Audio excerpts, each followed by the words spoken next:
Muy buenas tardes a todos, bienvenidos a la tarde de 24, bienvenidos a MMD, ya estamos arrancando con toda la tarde, en un día que hay mucha información económica, porque hay novedades de lo que está sucediendo con el Banco Central y con el dólar. Ahora lo vamos a contar con Claudio Zlotnik, pero básicamente queda claro que después de la elección, como veníamos anticipando, el Banco Central está con un nivel de reservas mínimo, y necesita racionar esas reservas para intervenir en el tipo de cambio oficial, el tipo de cambio que es referencia de la mayoría de los precios de la economía, que tanto ayer como hoy se mueve muy lento, el tipo de cambio de 100 pesos, y ahí el Banco Central ayer intervino vendiendo 35 millones de dólares y hoy también está interviniendo.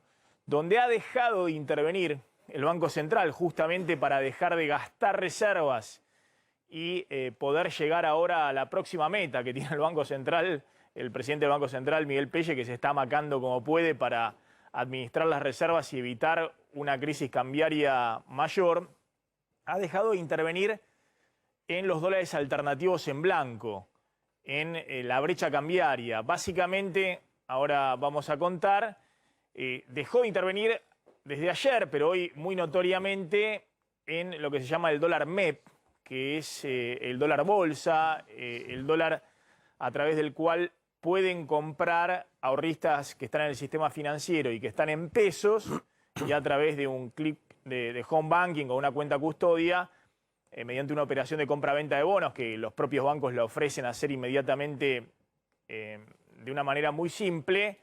Con los pesos en el sistema bancario se puede comprar ese dólar MEP directamente y los dólares se acreditan en la caja de ahorro en dólares. Ese dólar, que en algún momento durante buena parte del año el Banco Central tuvo muy contenido, a ver si podemos ver el gráfico, y el Banco Central trató en algún momento que ese dólar libre se estabilizara en los 140 pesos, llegó a bajar, después subió, pero siempre el Banco Central, estas son las ventas mensuales del Banco Central, gastó desde octubre del año pasado 2.700 millones de dólares para que esa brecha cambiaria no se disparara, para que esos dólares alternativos no se dispararan. En algún momento, cuando se puso complicada la situación en la previa electoral, a partir de julio, el Banco Central se plantó alrededor de los 170 pesos para que ese dólar no superara los 170 pesos y gastó muchos dólares en el camino, alrededor de 300 millones de dólares por mes. Vendía ahí para que ese dólar no se disparara y teniendo en cuenta que el oficial está alrededor de 100 pesos, no se disparara también la brecha cambiaria.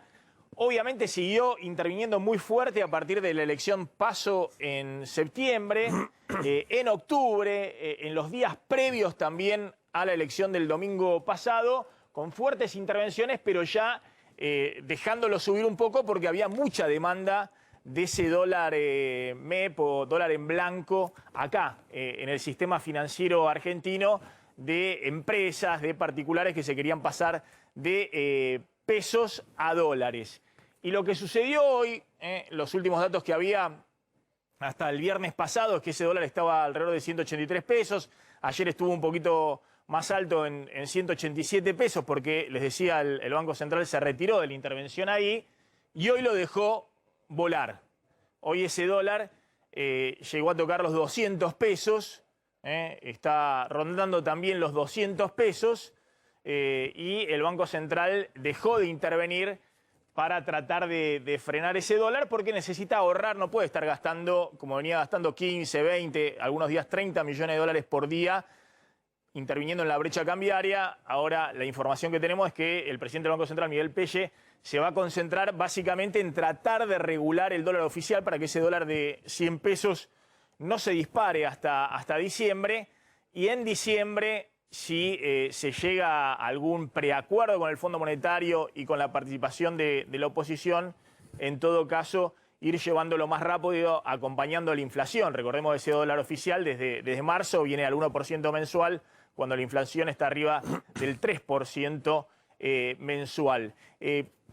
Completá, Claudio, la información que hay en este momento con este tema y vamos al tema de fondo, que es qué hay detrás de la movida que ha hecho el gobierno con el tema del plan plurianual y cómo quiere ponerle la pelota, yo diría, del dólar, del FMI, de la crisis, todo junto del lado de la oposición en el Congreso.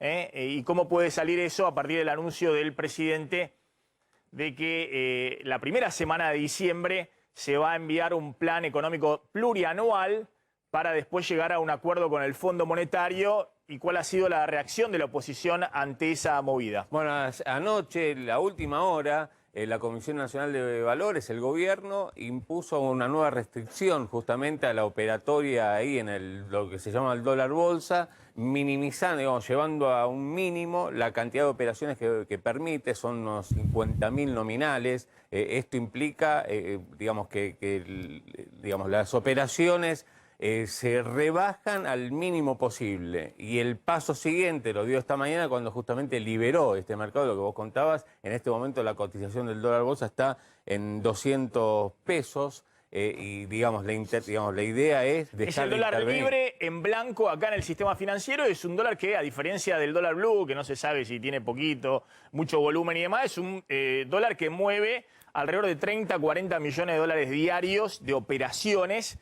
Y bueno, lo que está mostrando esa corrida del Banco Central, que se hace a un costado y este dólar ronda los 200 pesos, es que sigue habiendo una demanda importante para dolarizarse dentro del sistema financiero a 200 pesos. Para tener una idea, hasta la semana pasada, en la previa de las elecciones, el Banco Central vendía hasta 30 millones de dólares por día para mantener esa cotización en 185, que ayer llegó a 187, 189 y ahora está a 200, emparejado con lo que es el dólar blue. En este momento el paralelo está también 200 pesos y los dólares financieros libres, los otros dólares, están en torno a los 210 pesos. Bueno, ahora vamos a encuadrar todo el tema económico, que ya está Facundo Oneján, que quiero también encuadrar, está Carlitos González Prieto, encuadrar el tema político, porque fíjense la declaración de Horacio Rodríguez Larreta, ¿no? Donde dice, un tanto con desconcierto, se pregunta de por qué la reacción del gobierno. ¿Qué reacción del gobierno? Bueno, la del presidente diciendo que mañana en la Plaza de Mayo se va a celebrar la victoria. ¿Lo recuerdan al presidente el domingo a la noche después del mensaje grabado? Ahora vamos a hablar de ese mensaje, del tema económico, cuando va al búnker del Frente de Todos y dice lo siguiente. Escuchalo, recordá lo que decía el presidente cuando cierra su discurso y convoca a la plaza que mañana van a ser los sindicatos, las organizaciones sociales, y va a ser como único orador Alberto Fernández. Y Cristina Fernández de Kirchner ha manifestado también su apoyo a ese acto que se va a hacer mañana en Plaza de Mayo. Mirá. Quiero dar las gracias a todos y a todas los militantes que hicieron un esfuerzo inconmensurable para llegar a la casa de cada vecino y de cada vecina. Por eso les pido que el próximo miércoles, que recordamos el Día de las Militancias, llenemos la Plaza de Mayo y celebremos este triunfo como corresponde. Gracias a todos y todas. Gracias Argentina. Gracias compañeros y compañeras. Celebremos este triunfo como corresponde. Ha dicho Horacio Rodríguez Larreta, es muy extraño que vayan a Plaza de Mayo a festejar la derrota. Fíjate cuando lo decía hoy Horacio Rodríguez Larreta. Me suena muy extraño que vayan a festejar la derrota, porque que fue una derrota no hay ninguna duda, nadie lo puede discutir, los números son los números. Pero más que extraño me preocupa mucho, ¿no? Porque festejar la derrota supone no reconocerla, y no reconocerla supone que no van a cambiar. Cuando la gente les pidió a los gritos o a los votos, les pidió que cambien el rumbo, que se ocupen de la inseguridad, que basta de escuelas cerradas, que trabajemos en un plan para bajar la inflación, para crecer, para generar empleo en la Argentina. Eso es lo que les pidió la gente. Ahora, si no asumen que perdieron, la preocupación que uno tiene es que no sé si lo van a cambiar, o que uno tiende a pensar que no lo van a cambiar. Esa es la gran preocupación, que no cambien. O sea, más allá de lo del festejo, digo, es realmente inentendible. Pero te repito, me preocupa lo que viene después de eso, que es la no asunción de que la gente pidió, votó, gritó por un cambio. Bueno, y quería encuadrar con esto porque lo que nos preocupa y ocupa ahora es cómo sigue el tema económico y la negociación entre el gobierno y la oposición. Ahora van a ver cuál es la movida del gobierno y lo que piensa hacer el gobierno con el acuerdo con el fondo y este proyecto de plan plurianual que piensa enviar en la primera semana de diciembre al Congreso. Pero la reacción de Larreta, que es en teoría el dialoguista dentro de la oposición, respecto a esta actitud del gobierno, bueno, anticipa que el escenario, en lugar de cuestiones de acuerdo, de consenso, puede ser un escenario complejo, ¿no? Cuando estamos después de la elección. Facundo, ¿cómo interpretás esta discusión en la cual el presidente, no sé, el dicho del presidente, no sé si tenés alguna explicación, vamos a festejar mañana este triunfo en Plaza de Mayo? No, a ver, de esa frase en particular no tengo explicación, así que no, prefiero saltear e ir a otro tema. No, digo, el tema en general sí. A ver, ¿cuál es el sentido? La frase en particular la dejamos para los psicólogos. Sí, sí, o bueno, por ahí hay una estrategia de comunicación. O para alguien que está diciendo en un acto y demás, sí, que se deja necesita hacer un cierre y le salió justo la palabra. Sí, porque se podría haber dicho lo mismo en el sentido, a ver, el presidente podría haber dicho, bueno, aunque perdimos, sí, siento que de alguna manera esto es una victoria porque veníamos de una situación mucho peor y 500.000 personas más votaron al peronismo de las que había. Había otras maneras de decirlo, pero digo, yo creo, prefiero encuadrarlo, me parece, en lo que entiendo es una estrategia del gobierno que hay que tratar de comprender, aunque puede no darle resultado. El gobierno siente que tocó piso en la PASO, que hizo cambios a partir de la PASO y que esos cambios le dieron resultado.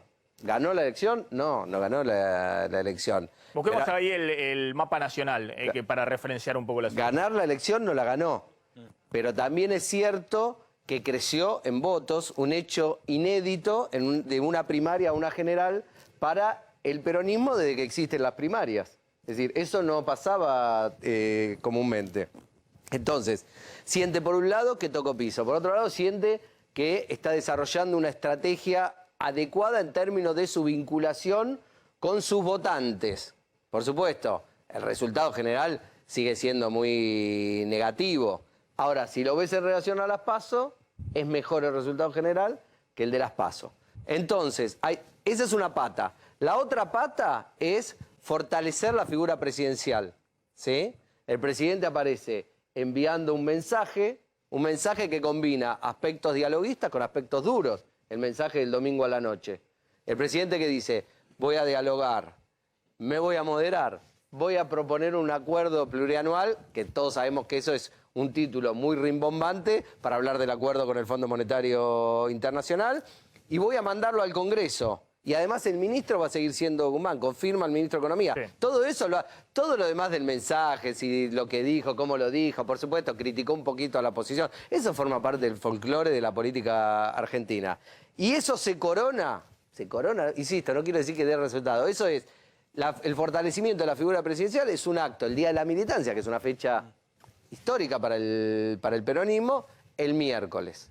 A partir de ahí, un presidente que se siente fortalecido, ¿por qué? No porque ganó la elección, sino porque logra ordenar a su fuerza política. Nadie contradice ese acto, y él además anuncia el domingo a la noche que todo el Frente de Todos está detrás de esta estrategia, y por ahora, estamos a martes, nadie salió a decir que está en contra de esa estrategia. Ahora, Facundo, perdóname, a mí me parece que es más una expresión de deseo lo que estás comentando de lo que le gustaría a Alberto Fernández, que lo que puede llegar a pasar en estos 2 años, donde el kirchnerismo más puro no está en retirada, lejos de estar en retirada, incluso hasta aparecen espacios nuevos, después vamos a hablar con gente muy vinculada al kirchnerismo más puro, como Vudú, Alicia Castro, que están afuera del gobierno, y también kirchneristas que están adentro del gobierno, que no parecen reconocer en Alberto Fernández el liderazgo que Alberto va a intentar mostrar mañana miércoles. Digo, ahí hay una realidad donde hay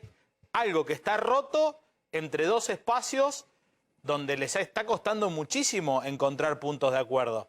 Y la crisis de liderazgo dentro del Frente de Todos está vigente también. No la resolvió recuperar estos puntos de la elección. Yo no digo, no, por supuesto. Yo estoy diciendo, porque digamos, tenemos que entender, la pregunta, Maxi, es ¿por qué el presidente habla de vamos a festejar este triunfo? Está tratando de construir una narrativa alrededor del fortalecimiento de su figura.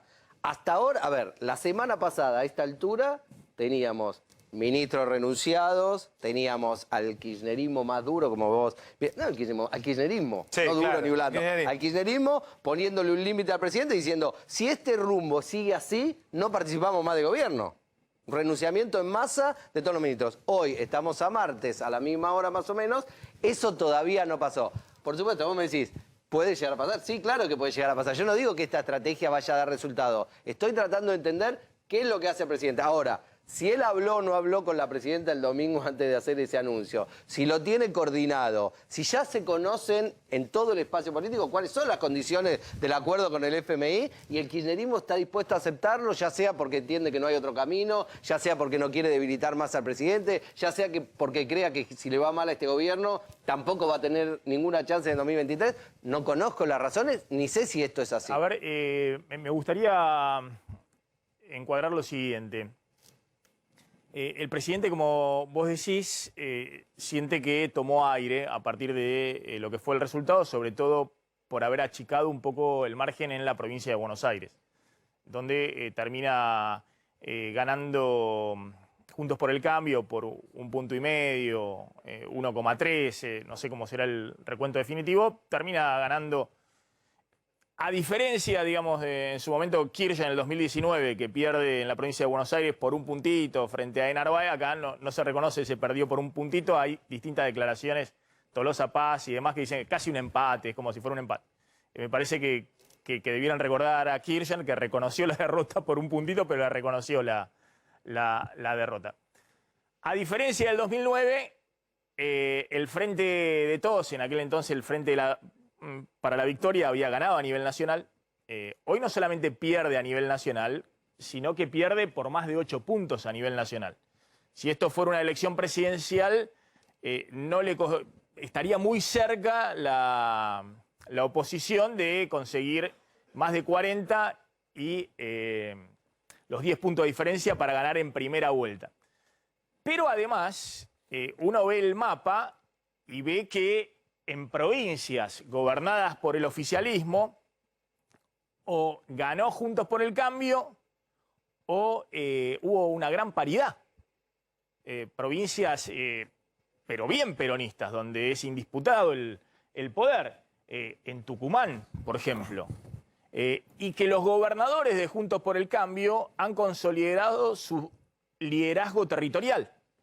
Donde antes, por ejemplo, en Jujuy, donde antes de Gerardo Morales gobernó siempre el peronismo, ahora gobierna indiscutido Gerardo Morales, con una diferencia enorme respecto al segundo. Bueno, ni qué decir en Mendoza, en Ciudad de Buenos Aires, en Corrientes, en las provincias gobernadas por la oposición.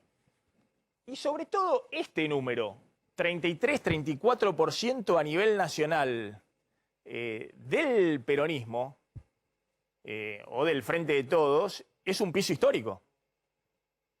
Es un número muy bajo históricamente, ¿o me equivoco?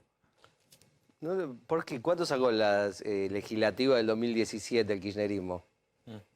No, pero ahí en la legislativa del 2017 No, pero era es que hay una- Unidad Ciudadana por un lado, Estaban separados. Lo que pasa es que hay una por el lectura- otro lado era hay una lectura Sergio Massa, por el otro lado era Pero hay un- Randazzo, por el otro lado eran los gobernadores que no iban con el sello Pero que de me pa- Unidad Ciudadana. A ver, a medida que van avanzando, Acá está todo el peronismo No, a medida que unificado. se van generando nuevas elecciones, vamos entendiendo cómo es la dinámica del electorado. Por lo menos esto es lo que tratamos de hacer los analistas.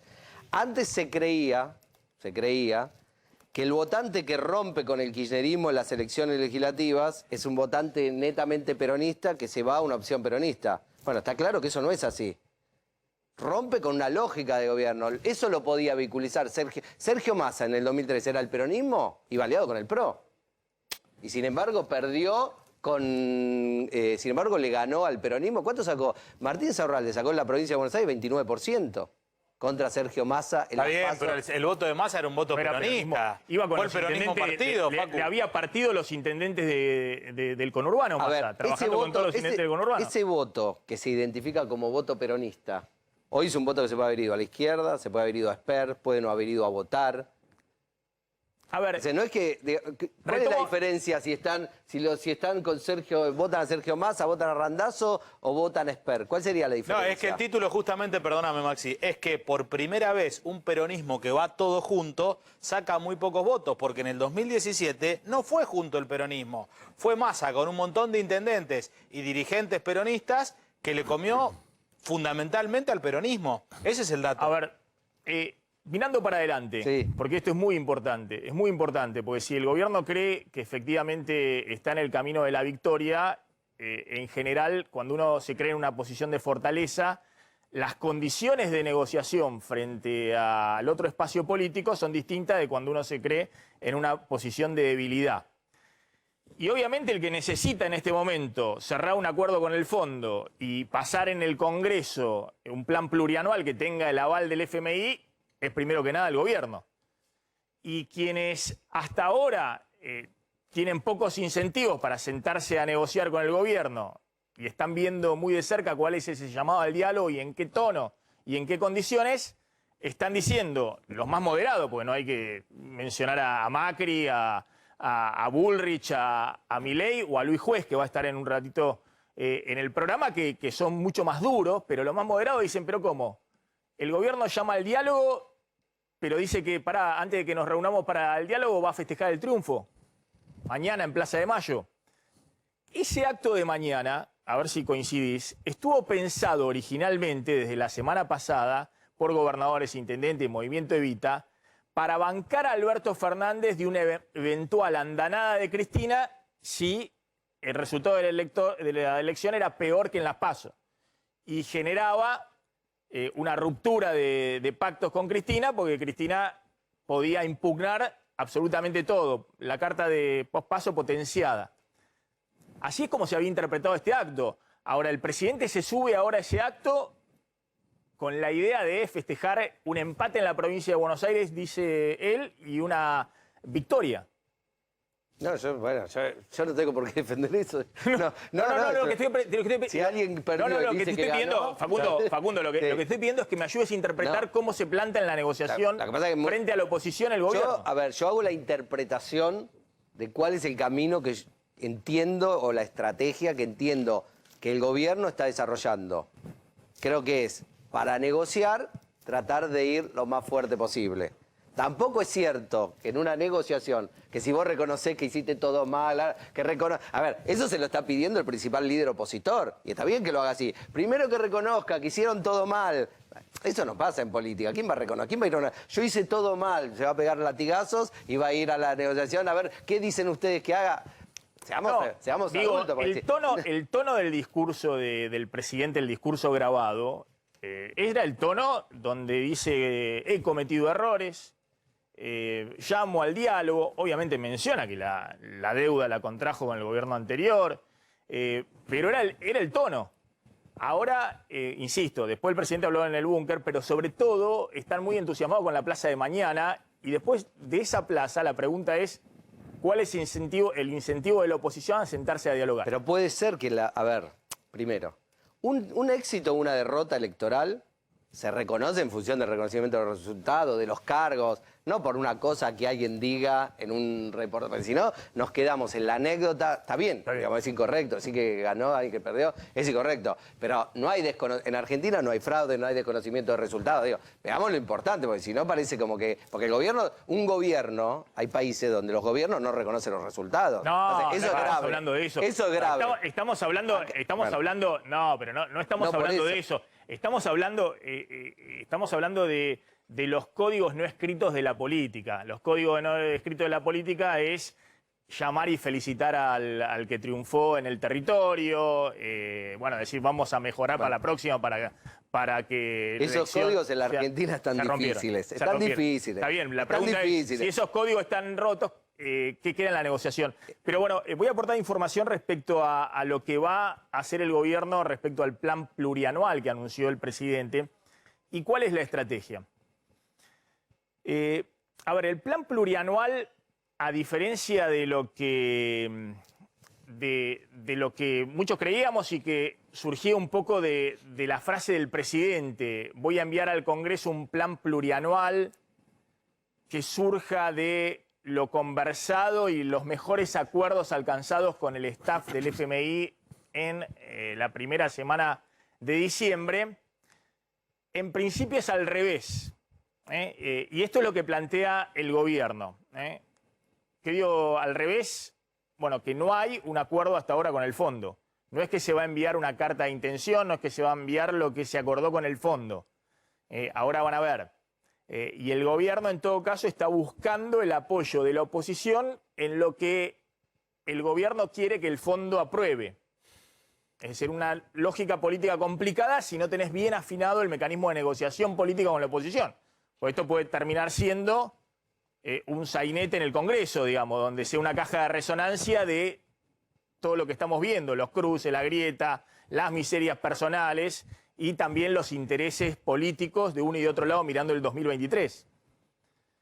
El plan plurianual va a tener metas, obviamente, y estas son las más importantes, de déficit fiscal, de emisión monetaria y de acumulación de reservas, que son los 3 puntos claves que quiere el Fondo Monetario para el año que viene y para los años subsiguientes. En principio, entre 3 y 5 años, que es en general lo que después se firma habitualmente en estos programas con el FMI. Si bien el programa que se va a acordar es de 10 años, un programa de facilidades extendidas. Estas metas de déficit fiscal y de emisión monetaria son el punto de la discordia, de la discusión con el FMI en este momento, y es el punto de la discordia interna dentro del gobierno. Nosotros hemos contado, Cristina está de acuerdo en llegar a una negociación con el FMI y cerrar un acuerdo con el fondo para no caer en default. Hay una diferencia respecto a cuál será la meta de déficit fiscal para el año que viene y de emisión monetaria y cómo llegar a esa reducción del déficit fiscal el año que viene, dentro de la propia coalición de gobierno. Ya había una diferencia con el presupuesto 2022 que presentó Martín Guzmán para el año que viene y todo parece indicar que ese presupuesto 2022, que marcaba un 3,3% de déficit fiscal primario, no sería la meta que se está conversando con el FMI para el año que viene, sino que sería una meta menor de déficit fiscal. La emisión monetaria de Guzmán ya es muy baja, 1,8%, y todos se preguntan, bueno, ¿cómo va a financiar el resto del déficit fiscal? ¿O va a ser un déficit fiscal mucho menor el año que viene? Y esa discusión no es menor porque uno de los puntos fuertes para recortar el gasto público el año que viene es el tema de subsidios económicos, subsidios energéticos, y eso implica aumentos tarifarios más allá de que se quieran hacer de manera segmentada. Después va a tener proyecciones, no las llamaría metas, porque en general son proyecciones siempre, de inflación, de salario real, de exportaciones, de importaciones, de superávit comercial, es decir, de las cuentas del sector externo y otras variables macroeconómicas. Ahora, el punto principal es este. Cuando uno pregunta, bueno, esto es lo que ya han negociado y han llegado a un entendimiento, como decía el presidente, con el FMI. No, esto es lo conversado con el FMI, pero no es la carta de intención. Es decir, no hay acuerdo sobre lo que va a ir al Congreso con el FMI todavía. Son las metas que el gobierno considera sustentables. Y este punto de metas que se consideran sustentables es un punto importante porque el gobierno está hablando de metas sustentables desde el punto de vista económico y social y político, lo que puede implementar, y obviamente es el punto de discordia con el FMI, que obviamente quiere más ajuste fiscal, menor déficit, menor emisión monetaria. El gobierno dice que si hay acuerdo con la oposición, el FMI lo va a aprobar. Nadie sabe verdaderamente si esto es así. Está claro que el FMI quiere que esto pase por el Congreso, pero lo que no está claro es que si hay un acuerdo sobre las metas que propone el gobierno, después eso va a significar una presión sobre el directorio del FMI y del staff del FMI para que le den el visto bueno. Es un interrogante. Y finalmente, el proyecto efectivamente tiene el acuerdo de Alberto Fernández, de Cristina y de Massa. Y acá remarco el caso de Cristina, porque Cristina en su momento había planteado esto, con una lógica política, ahora vamos a analizar con Facundo Nescamsky, de, en todo caso, involucrar a toda la dirigencia política en las metas de déficit fiscal y de ajuste fiscal para adelante.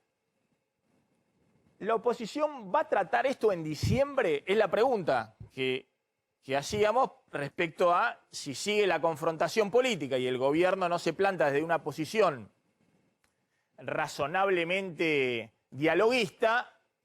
Bueno, pasarle la pelota a la oposición con la idea de que si la oposición no lo aprueba, va a ser la oposición la que agrave la crisis o entorpezca la negociación con el Fondo Monetario, no sé, me parece que es una lógica que no sé si va a funcionar. Me parece que es una lógica difícil cuando necesitas urgente resultados. ¿Y cuáles son los resultados que necesitas? Bueno, como ha dicho Guzmán, quiere un acuerdo con el FMI entre enero y febrero del 2022, para no entrar en demoras, en atrasos, a partir de marzo con el FMI, lo cual agravaría todo el panorama que estamos viendo y las dificultades que tiene el Banco Central para administrar la escasez de dólares y la escasez de reservas. ¿Cuál es el tema en este momento de llegar a un acuerdo con el Fondo Monetario y qué es lo que un acuerdo con el Fondo Monetario podría garantizar, entre comillas? Veamos punto por punto.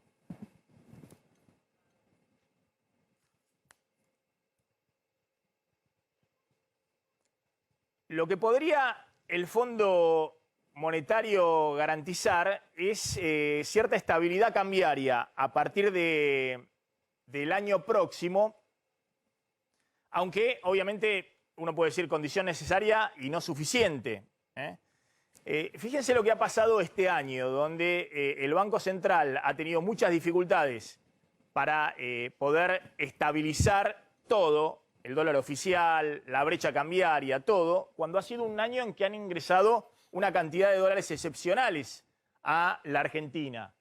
Hubo un ingreso récord en los 10 primeros meses de dólares de la soja y de todo el complejo cerealero, de 28.000 millones de dólares en 10 meses. Nunca, desde la serie histórica de 2003, había ocurrido algo así. El FMI envió de regalo, entre comillas, en el reparto que hizo a todos los países, a la Argentina 4.200 millones de dólares de derechos especiales de giro, con los cuales se pudo pagar los vencimientos de final de este año al FMI. Se va a pagar el 22 de diciembre otros casi 2.000 millones de dólares. Hubo este año, va a haber cuando finalice el año, un superávit comercial récord de la década de 13.000 millones de dólares. Esto es no solamente porque ha habido un ingreso muy fuerte de dólares del lado de las exportaciones, sino que tenemos importaciones que han crecido, pero es una economía que recién está recuperando a fin de año el derrumbe del año pasado. Es decir, que es una economía que está trabajando con bajo nivel de actividad en términos de la serie histórica. Está recuperando el derrumbe del año pasado. Hay algunos sectores que están por arriba del 2019, pero a nivel agregado recién se está saliendo del derrumbe del año pasado. Y es una economía que tiene un piso este año de déficit de turismo con el exterior. La Argentina se ha manejado en las últimas décadas, sobre todo desde el 2010, con un déficit en el sector externo que ha llegado del turismo, argentinos gastando en el exterior versus extranjeros en la Argentina, que ha llegado a picos de 10.000 millones de dólares por año, que antes de la pandemia, aún en la recesión del 2019 y con el dólar recontra alto ya, tuvo un déficit de 5.000 millones de dólares, y que el año pasado excepcionalmente, y este año, excepcionalmente por el cierre de fronteras, ese déficit está en 2.000 millones de dólares. ¿Qué quiero decir con esto? Que es muy difícil replicar el año próximo las condiciones de lluvia de dólares que hubo para la Argentina este año, y pese a todos estos dólares que ingresaron o no se fueron de la Argentina, el Banco Central termina el año con las mismas reservas que empezó y poniendo cepo por todos lados para administrar las pocas reservas que le quedan hasta que se llegue a algún acuerdo. Bueno, ¿qué destrabaría un acuerdo con el FMI? créditos de organismos internacionales, que dicho de otra manera, si no hay acuerdo con el FMI, se caen, Banco Mundial, BID y otros organismos. Financiamiento bilateral de países. Ojo que acá está China y otros países con los cuales Argentina quiere negociar o redistribución de DEX o financiamientos de obras públicas muy importantes, como las represas en el sur con el tema de China.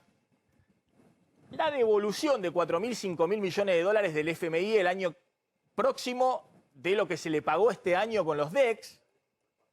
Y sobre todo también mantener el financiamiento externo para grandes empresas en el país, que pese a que la Argentina tiene la imposibilidad de financiarse con deuda afuera en dólares, hay empresas, empezando por YPF, que siguen financiándose en los mercados de capitales y que obviamente si la Argentina estuviera en atrasos con el FMI, eso se complicaría muchísimo y se cortaría muchísimo.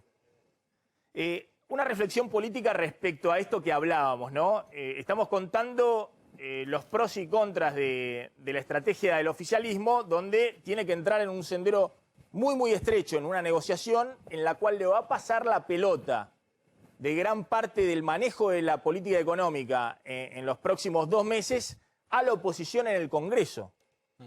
Y ahora vamos a hablar con un economista. Quiero quedarme con algo que dijo él antes, que es el interrogante sobre qué va a ser el kirchnerismo. Porque esto es clave. A ver, hace un mes estamos analizando qué va a ser el kirchnerismo cuando Alberto Fernández avance con esta agenda. Este es el gran interrogante de todo, si le baja el pulgar o lo acompaña.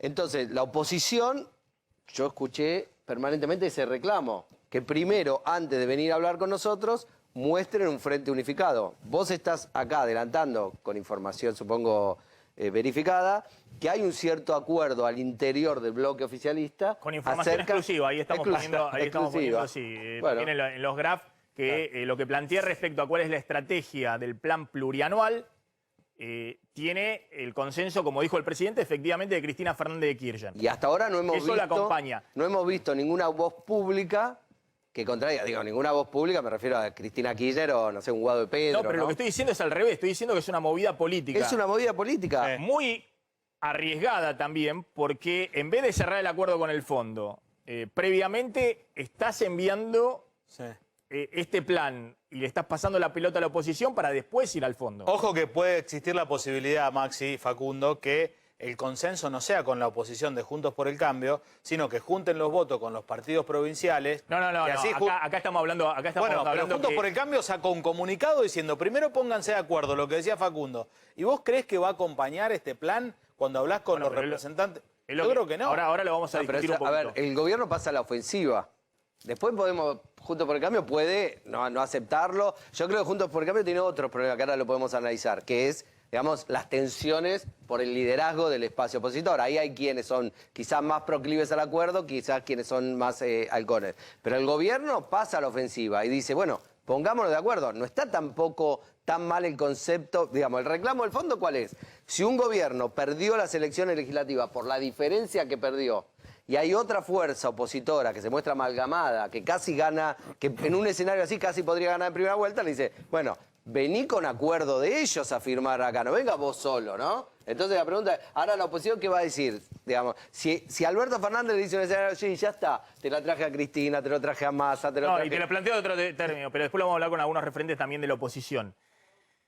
El gobierno puede plantear metas de déficit fiscal que sean más suaves de lo que quiere el FMI, que la oposición la rechace y que el gobierno diga, ven, la oposición quiere las metas más duras del FMI. Pero te puedo decir y eso va a algo. entrar dentro del sainete de la discusión política de la Argentina cuando la Argentina necesita definiciones de política económica urgente. Permitime... No a ver quién tiene la ventaja de quedar como el que endosa al Fondo Monetario para hacer un ajuste en la Argentina. No, a ver, en eso creo que toda la mesa va a estar de acuerdo. Estamos siempre en la... Si el gobierno utiliza el recurso de enviar al Congreso esto solamente a los efectos de decir, vieron, la posición es mala, no quiero acordar, porque le manda un acuerdo que es impasable, inaceptable, intratable, todos los hable que sea, entonces, digamos, ahora, yo creo que el gobierno tiene un problema más grave, porque el gobierno, la pregunta es, sin plan, con un año que viene de nuevo con un piso de 50, 60, 70% de inflación anual, ¿puede pensar en una renovación en el 2023? Sí, Con el más allá plan de la del renovación de la del 2023, ¿cómo transitas estos 2 años? Bueno, por eso, Totalmente, pero ¿no? digo, no hay Ahora, sin ahora un estrategia. segundo, me está esperando Alejandro Banoli, expresidente del Banco Central. Alejandro, gracias por atendernos, muy amable. ¿Qué tal? Buenas tardes, Maxi. Bueno, ¿cómo estás viendo la situación coyuntural? Y ahora hablamos un poquito de este horizonte que trata de establecer el gobierno para tratar de bajar un poquito la incertidumbre, pero también pasándole la pelota a la oposición. Hoy el Banco Central siguió con la política cambiaria que tenía previo a la elección en el tipo de cambio oficial, pero liberó el dólar financiero, digamos, ese dólar que venía sujetando primero en 170 pesos, después en 180 pesos, hoy se fue a 200 pesos. ¿Cómo estás viendo qué está haciendo el Banco Central en este momento y cómo estás viendo los próximos pasos? Bueno, creo que, a ver, por un lado queda claro de que el Banco Central tiene y va a tener el dominio de lo que pase con el dólar oficial. Y en este sentido me pareció que una primera señal política no menor fue mantener el ritmo devaluatorio, ¿no? Esto yo lo tomo no solamente económicamente como un dato, porque obviamente la mayoría de los analistas que esperaban que el Banco Central aumente el ritmo devaluatorio estas próximas semanas para ir convergiendo a la tasa de inflación, pero bueno, tiene que ver con mandar una señal al Fondo Monetario de que, bueno, se plantan, ¿no? De que van a plantear una negociación que va a ser dura, que seguramente va a llevar tiempo, no creo que sea inmediata.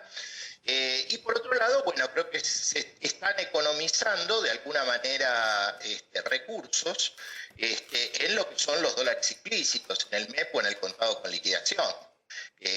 Así que bueno, creo que la dinámica de lo que pase con la brecha la vamos a ir viendo en función de cuán concretos parezcan estos acuerdos, y me parece que el Banco Central va a aumentar el ritmo devaluatorio cuando la negociación en el Congreso y la negociación con el FMI se vea más encaminada.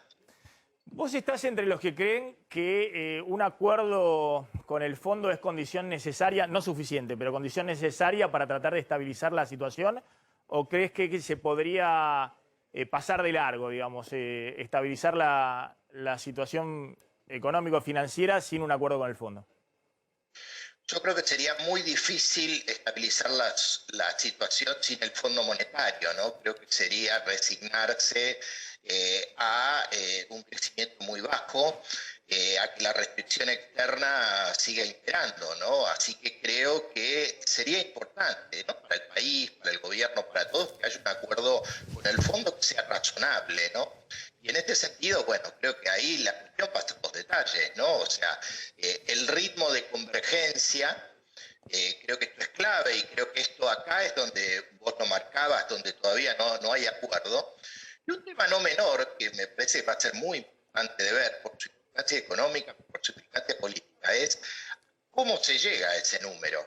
Primero, por el lado de la sustentabilidad, y segundo, digamos, bueno, por dónde se ajusta, y particularmente, bueno, ¿quién paga esto, no? Particularmente, supongo que el gobierno va a tratar de que una parte de este ajuste y esta reducción del déficit fiscal implique, digamos, algún tipo de aumento impositivo sobre los sectores de mayor poder contributivo, para así poder de alguna forma darle, digamos, algún matiz progresista a este acuerdo, más allá que yo creo que si se produce un acuerdo, si se produce el ingreso entonces de los fondos de otros organismos, si se puede retornar al mercado de capitales y esto permite reducir la brecha, uno podría esperar que en meses pueda cambiar plenamente, ¿no? Si se revierte la dolarización tan fuerte que hay, se logra bajar la inflación con mayor certidumbre,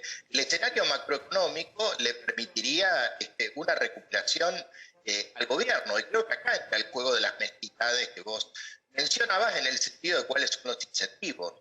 Yo creo que tampoco uno puede, así como uno no puede analizar como un todo homogéneo al gobierno, más allá de que, como vos bien dijiste, la información, el kirchnerismo avaló una negociación con el fondo, y esto no es un dato menor, me parece que en Juntos puede no haber miradas homogéneas. Una cosa es la lectura y las necesidades que puedan tener gobernadores o gente que tiene una función ejecutiva de halcones que no tengan nada que perder y que no tengan incentivos a una negociación. Ahora, esta modalidad donde se envía las metas que después quieren que el FMI lo apruebe, primero se envía al Congreso para que haya una aprobación, un respaldo de la oposición y después se negocia con el fondo.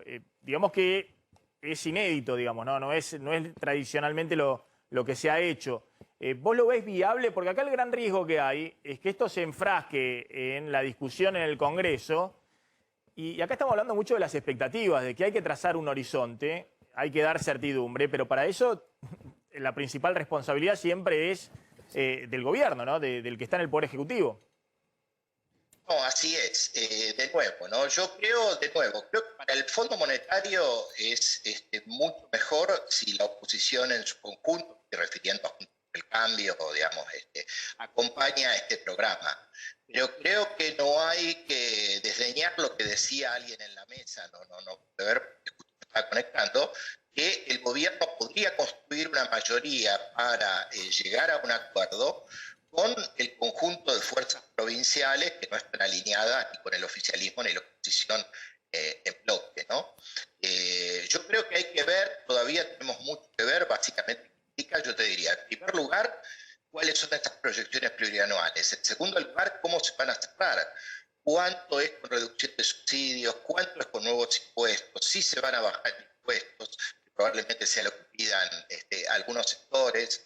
Y por otro lado, Maxi, yo creo que lo que menos cerrado está, básicamente es cuál va a ser la política cambiaria en adelante, ¿no? De alguna manera, bueno, va a haber que ver, digamos, cuál es el plan para poder reducir la brecha cambiaria y poder acelerar el ritmo devaluatorio sin que se vayan precios. Te hago una última pregunta respecto a eso. Hay una coincidencia en general de los economistas que con este nivel de inflación, con la emisión monetaria que todavía tenés para cubrir el déficit fiscal, con las expectativas que están desbandadas, las expectativas de devaluación, salir, digamos, de una situación donde anclaste muy fuerte el tipo de cambio oficial y la inflación se te adelantó mucho, digamos, corrió 20 puntos arriba de la suba del tipo de cambio oficial, pero salir de ese esquema después del proceso eleccionario, o a partir de diciembre o en enero, debe hacerse con mucho cuidado para no acelerar todavía más los precios. Ahora, ¿de qué depende de que eso pueda tener éxito? Porque obviamente todos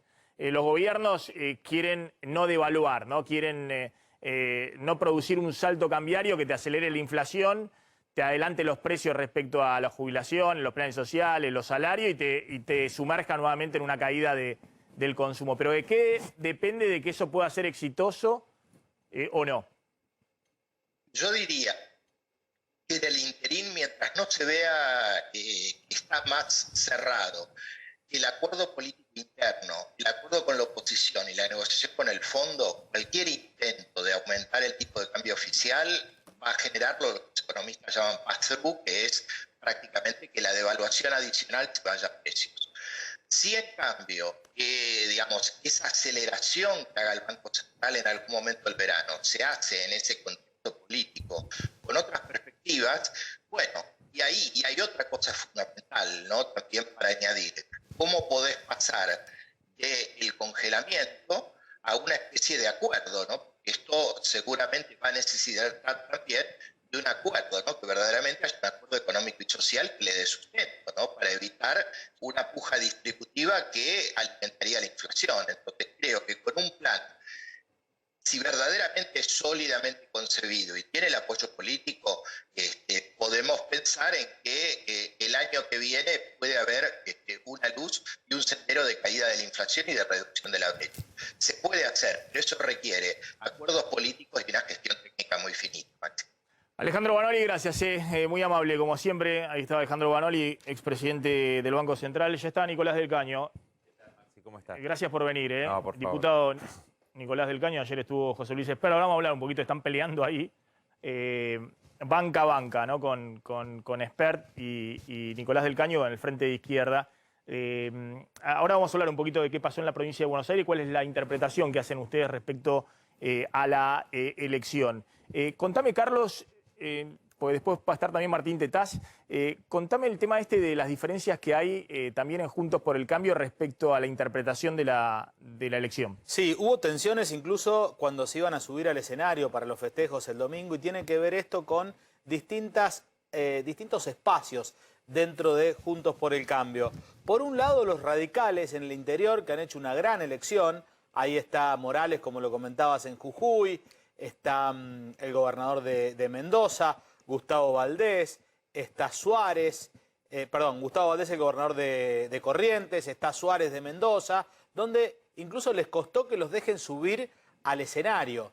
Y ahí se juntan, en esta rosca que se arma, un poco con Patricia Bullrich, que está un tanto disgustada con Horacio Rodríguez Larreta y con Vidal. Recordemos que la marginaron un poco de liderar la lista en la ciudad de Buenos Aires. ¿Qué es lo que pasó? Si bien ganó cómodamente María Eugenia Vidal en la ciudad de Buenos Aires y Santilli ganó por un puntito, pero ganó al fin en la provincia de Buenos Aires, lo que consideran los radicales es que los amarillos ganaron por poquito, que Vidal podría haber hecho una mejor elección si se compara con otros resultados que ha tenido Juntos por el Cambio o incluso el PRO en otro momento, y que la diferencia más grande se dio en el interior, donde el liderazgo es del radicalismo. A esto se monta Mauricio Macri, que también está un poquito celoso del rol presidencialista de Horacio Rodríguez Larreta, y se abre un escenario de tensión dentro de Juntos por el Cambio de cara a lo que pueden ser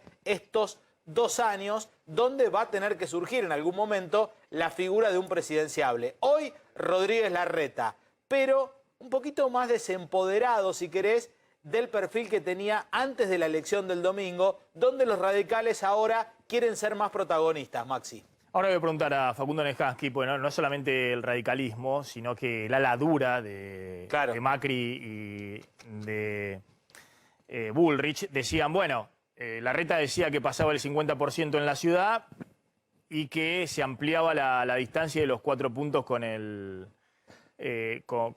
oficialismo en la provincia de Buenos Aires. Si era así, obviamente Larreta caminaba solo rumbo al 2023.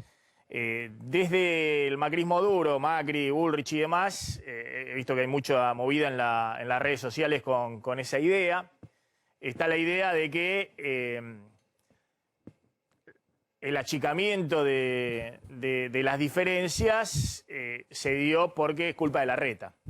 Y del larretismo le pasan la factura, dicen no, que salió demasiado expuesto en las últimas semanas Macri en la provincia de Buenos Aires, teniendo en cuenta lo que dicen en las encuestas de Macri, ¿no? Que junto con Cristina son 2 dirigentes, tiene un alto nivel de rechazo, y Macri más todavía en la provincia de Buenos Aires en particular, obviamente no en la ciudad de Buenos Aires. Pero ahora vamos a hablar un poquito de eso, porque es cierto, a ver si esta idea, que la jugada de Macri de aparecer con protagonismo y demás, y bueno, apareció fortalecido. Larreta lo quería jubilar directamente en esta elección, hizo toda la movida, lo dejó afuera de todos los armados, sobre todo en Ciudad de Buenos Aires y en Provincia de Buenos Aires. Macri perdió en los armados que hizo en Córdoba, en Santa Fe, en Entre Ríos, y Larreta los avaló a esos armados ganadores en las provincias. Pero Macri finalmente estuvo en un lugar protagónico en los días previos, estuvo en los festejos, y hay algunos que también del radicalismo le pasan factura ahora a Larreta, no a Macri, digamos, ¿no? Entonces, ¿cómo sigue el tema de la discusión de Juntos por el Cambio hacia adelante? Un ratito también lo vamos a hablar con Martín Tetaz. Gracias, Nicolás Descaño, de nuevo por venir. Bueno, ¿cómo interpretas la elección, este triunfo del oficialismo?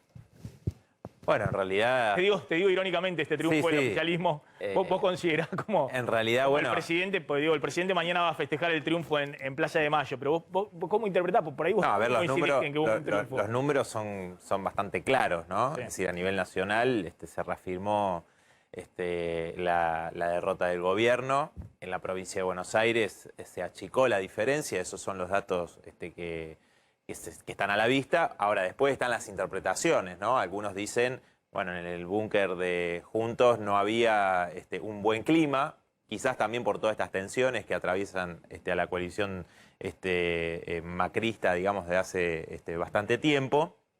pero digo también porque quizás tenían otra expectativa, por ejemplo, en la provincia de Buenos Aires, ¿no?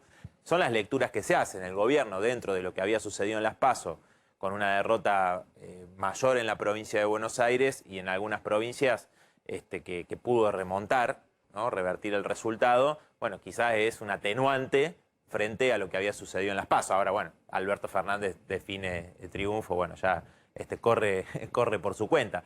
Creo que en ese marco hay un importante crecimiento de la izquierda, ¿no? Donde a nivel nacional somos la tercera fuerza. Veamos el mapa nacional un poquito para encuadrar un poquito lo que ha pasado, ¿no? Más allá de una polarización muy fuerte en esta elección entre las dos principales fuerzas, entre Juntos por el Cambio y el Frente de Todos, emergen dos fuerzas de carácter nacional como tercera y cuarta, que es por un lado el Frente de Izquierda y por otro lado Libertad Avanza. Se ve acá. Me cuesta verla acá, está medio chiquito. Lo podemos poner allá para que se vea un poquito más grande. La izquierda tiene el 6%, un poquito más del 6% de los votos a nivel nacional. Estamos hablando de más de 1.400.000 votos a nivel nacional. Y los liberales, acá no sé si está sumado solo Esper y Milei, pero creo que hay también hay otras expresiones en las provincias. Han sacado también 1.300.000 votos, llego a leer ahí, a nivel nacional, prácticamente el 5% a nivel nacional. Bueno, ¿cómo estás interpretando esto para adelante? No, digo, es una incipiente polarización también en los extremos, ¿no? Me parece que el Frente de Izquierda hace una elección muy importante a nivel nacional. Hay que destacar la gran elección en Jujuy, donde nuestro compañero Alejandro Vilca, obrero de la recolección de residuos allí en San Salvador, ingresa a la Cámara de Diputados, y ahora me voy a referir porque ha habido declaraciones preocupantes de altos funcionarios de Morales sobre lo que va a pasar en el escrutinio definitivo. En la ciudad de Buenos Aires, el ingreso de Miriam Bregman, después de casi 20 años que la izquierda no tenía representación en el Congreso Nacional desde la ciudad, y en la provincia de Buenos Aires con un crecimiento casi de 2 puntos con respecto a las PASO, que significativamente se dio en los bastiones del peronismo el mayor caudal electoral, cerca del 10% en La Matanza. Hemos ingresado con 2 concejales. ¿Usted cree que votante que votaba el kirchnerismo ahora los está votando Yo ustedes? creo que hay, nosotros logramos renovar las bancas con mi compañera Romina del Pla, que ya habíamos conseguido en el 2017, pero con un caudal mayor en esta elección. Van a tener 4 diputados en la Cámara, 4 diputados. 2 por la provincia de Buenos Aires, 1 por la ciudad y otro por Jujuy. Exacto. Y, pero me refiero a esto, ¿no? Merlo, Moreno, José Cepaz, también en Morón hemos conseguido concejales. Es decir, te muestra que hay sectores que antes votaban al peronismo que se han volcado a la izquierda porque ven una representación en defensa de las trabajadoras, de los trabajadores, de los jubilados, y que el Frente de Todos no cumplió las promesas que hizo en la campaña, ¿no? Es decir, que iba a beneficiar a los sectores más vulnerables, a los sectores de las trabajadoras y los trabajadores, y eso no sucedió. Parece que ahí está un poco la explicación de por qué ese crecimiento, y fundamentalmente en los dormitorios obreros, en las barriadas más humildes o en los barrios olvidados del conurbano, donde el Frente de Izquierda hace esta excelente elección. Después, bueno, creo que se ve el crecimiento, un crecimiento de la fuerza de Esper, porque muchas de las listas que quedaron fuera de las PASO, la mayoría te diría yo, eran cercanas, digamos, a la derecha, ¿no? Por eso quizás tuvo un crecimiento un poquito mayor al nuestro. Pero digo, a nivel nacional se consolida una fuerza política que dejó claras cuáles son las propuestas y los planteos. El rechazo al pago de esta deuda ilegítima y fraudulenta. Vos recién estaban analizando la discusión en torno al acuerdo con el FMI. Sabemos que nada bueno para el pueblo trabajador va a venir de ahí. Ese es el mandato que nosotros tenemos en las urnas, ¿no? Rechazar. ¿Cómo ves la dinámica política ahora en adelante? Yo considero que, bueno, que un acuerdo con el fondo en este momento hay que ver las condiciones, pero es necesario para estabilizar la situación económica, necesario, no suficiente. Pero más allá de eso, está claro que el gobierno quiere involucrar en ese acuerdo a la oposición. Ahora lo vamos a hablar un ratito con Tetaz, enviando ahí un proyecto de metas plurianual al Congreso. Milei ya dijo, no voy a votar nada de lo que envíe el oficialismo y demás, son parte de la casta política. Ustedes también tienen una posición muy dura respecto a eso, ¿no? Ya lo planteaban en la campaña, decían, en su momento en el 2019 Macri se va, queda el FMI con Alberto Fernández. Exacto, es el mandato que nosotros tenemos, como te decía recién, porque en ningún país con los programas del Fondo Monetario Internacional tuvieron una salida favorable a las grandes mayorías. Sabemos lo que significa devaluación, que eso va a licuar los salarios, las jubilaciones, aumento de tarifas, ¿no? Alguna de las cosas que siempre exige, reforma laboral para flexibilizar más a los trabajadores y a las trabajadoras. O sea, ese es el plan de siempre del FMI. Entonces, lo que dice Alberto Fernández, porque lo dijo en campaña, decía, no vamos a pagarle al FMI con el hambre del pueblo. Pero si están pagando la deuda, más de 4.000 millones de dólares al FMI, y si tomamos a los especuladores privados, otros organismos de crédito internacionales, llegás a más de 10.000 millones que se han pagado y la pobreza está en el 40%. Los salarios se han pulverizado, las jubilaciones también. Entonces, ¿de qué está hablando Alberto Fernández cuando dice no vamos a pagar con el hambre del pueblo si están pagando y sucede todo esto? Ahora, ¿no crees que, perdóname Maxi, ¿no crees que un no acuerdo con el Fondo Monetario Internacional terminaría incluso perjudicando más a la gente que vos representás, que te votó? Porque la realidad es que un no acuerdo, y ahí coinciden todos, desde opositores hasta el gobierno, sería tremendo para la economía argentina. Bueno, vos, al no acompañar un acuerdo, ¿no estás poniendo en riesgo la economía de los sectores más postergados también? ¿No es un poco irresponsable? De ninguna manera, todo lo contrario. Nosotros planteamos el desconocimiento soberano. Pero un default, ¿vos sabés lo que pasa si hay un default? Bueno, el default que hizo Rodríguez A o un default de los capitalistas no es lo que planteamos nosotros. Nosotros planteamos un desconocimiento soberano de la deuda que tiene que ver con un conjunto de medidas, ¿no? Como la nacionalización de la banca, el monopolio estatal del comercio exterior. Es decir, vos tenés un problema de restricción externa. Ahora, la fuga de dólares por la fuga de capitales, por el manejo de las importaciones y las exportaciones de estos grandes oligopolios. Está bien, pero concentrate con el fondo, que es el tema principal. Si vos decís que no hay un acuerdo con el fondo, es tremendo para la economía. Tremendo, más allá que sea de izquierda o de derecha. Tremendo para la economía es que te vuelvan a ajustar con tarifazos del 40, 50, 60%. Pero ese es un discurso romántico lindísimo. No es romántico. Ahora hay que arreglar o no arreglar con el fondo. No, romántico no es. Para el jubilado que cobra una jubilación de indigencia, que te devalúen la jubilación, aún más todavía, o el trabajador que está perdiendo hace 4 años de manera consecutiva, no es romántico, es seguir por esa misma senda que hace 40 años llevan adelante estas políticas con esta situación. Entonces me parece que no hay ninguna salida favorable al pueblo por ese camino. Al contrario, todos los recursos del país tienen que estar puestos a disposición de las necesidades de vivienda, educación, salud, no de que los especuladores. ¿Sabés lo que estaba pensando cuando lo escuchaba Del Caño y lo sumo a Facundo Nescanqui? Cristina copó gran parte del espacio de la centroizquierda a la izquierda. Digamos, decía, a la izquierda mía, a la pared. Nada, ¿no? Y de hecho, varios dirigentes de izquierda en su momento, digamos, lamentaban ese avance de Cristina. La izquierda se recompuso y ahora Del Caño está con un discurso que sería el discurso que quisiera expresar Cristina. Mira, con el Fondo Monetario, que se hizo bandera con el Fondo Monetario. Yo conté, desde que la Argentina le paga en el 2005, Cristina hizo bandera con eso. Conté además un episodio también ella en el 2008, cuando Cristina dramatiza ahí en una reunión en Olivos diciendo, antes de volver al Fondo Monetario me pego un tiro.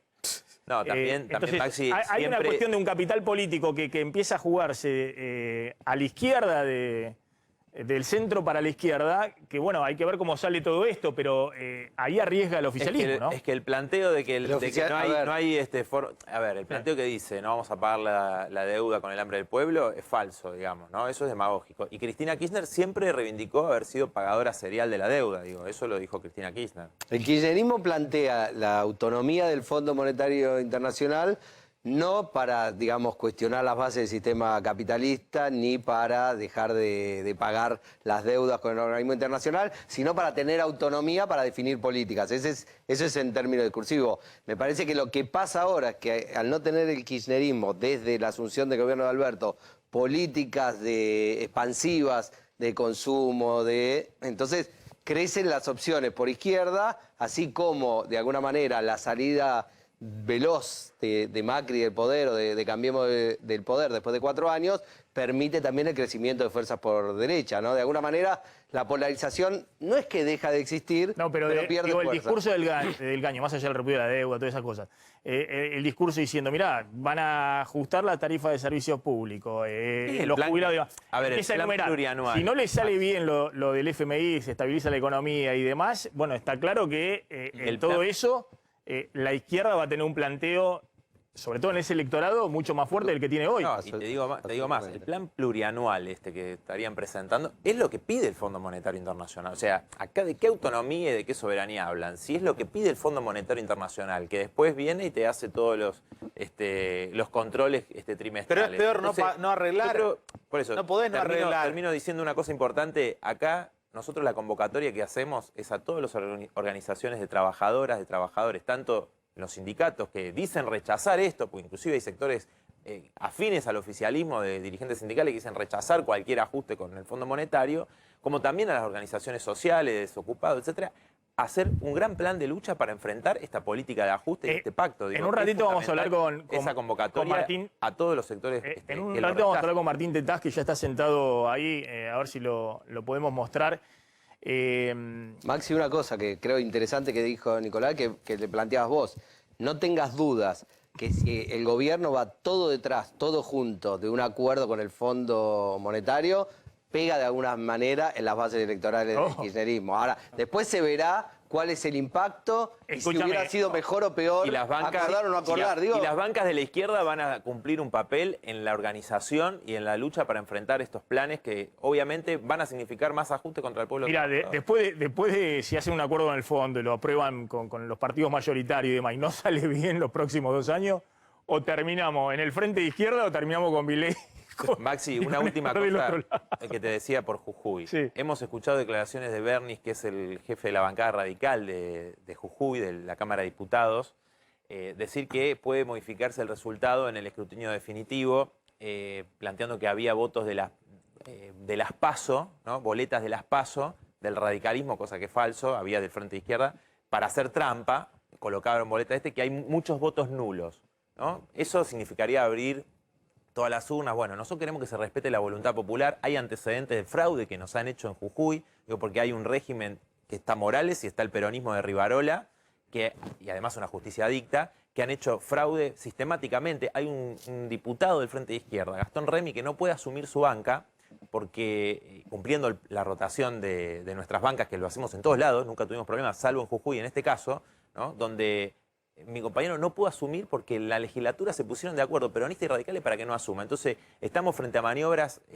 posibles maniobras fraudulentas. Queremos alertar a la población de Jujuy y a toda la población del país, a las fuerzas políticas. Vamos a defender esto con todos nuestros fiscales en el escrutinio definitivo que empieza a partir de mañana y también con la movilización en las calles. No quepa la menor duda porque Alejandro Vilca fue electo diputado por más de 100.000 jujeñas y jujeños el pasado domingo. Y además un hecho histórico, que ingrese un obrero de la recolección de residuos de Jujuy al Congreso y que se quiera birlar la voluntad popular, no lo vamos a permitir de ninguna manera. Te hago 2 preguntas más. Hay una discusión por una banca en la provincia de Buenos Aires. No sé si tenemos ahí la placa. Sí, la discusión que hay en realidad. Contame exactamente, en la provincia de Buenos como Aires, no superó el 40% juntos, que tendría 16 bancas, hay una banca que está en discusión ¿entre quién? Las bancas que están en discusión, primero Randazzo, si supera el piso del 3% del padrón, que es una cantidad de votos absoluto, creo que alrededor de 385.000, 385, 390, no recuerdo ahora exactamente, es un 3% del padrón electoral, ingresaría Randazzo y esperen, en vez de conquistar 3 bancas quedaría con 2. Y Juntos también dice que disputaría esa banca de Esper si no supera Randazzo ese piso. Esa es la discusión, que es lo que yo pude... O sea que están discutiendo si tiene 16 bancas. No, estamos hablando de provincia de Buenos Aires, por favor. 16 bancas... Es muy difícil que no vaya a Randazzo, porque a Randazzo le faltan 300 votos, bueno, entiendo yo, ¿no? Poco, para superar ese piso que mencionaba Nicolás, le están faltando 300 votos. Y quedan por escrutar, si no me equivoco, 150.000 votos. Entonces, de acuerdo al porcentaje que sacó Randazzo en la elección, que es alrededor del 4%, debería haber 6.000 votos de Randazzo. Pongamos que no hay 6.000. El piso 3.000, es en 2.000, votos 1.000 absolutos. Debería haber. El piso es en votos absolutos, por eso con poco porcentaje aparentemente tendría esa cantidad. Pero bueno, se verá en el escrutinio definitivo. ¿Cómo ves a Alberto Fernández y a Cristina, esa sociedad que tienen que gobernar 2 años más?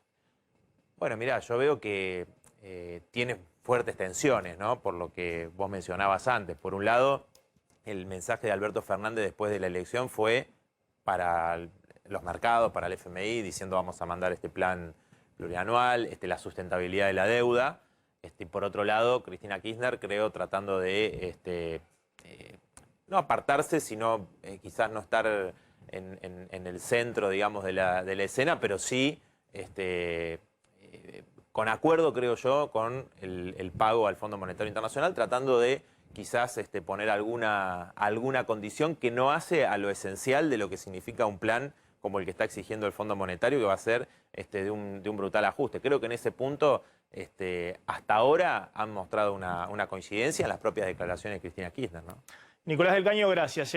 No, por favor, gracias a vos. Entretenido el Congreso con Del Caño, con Milei.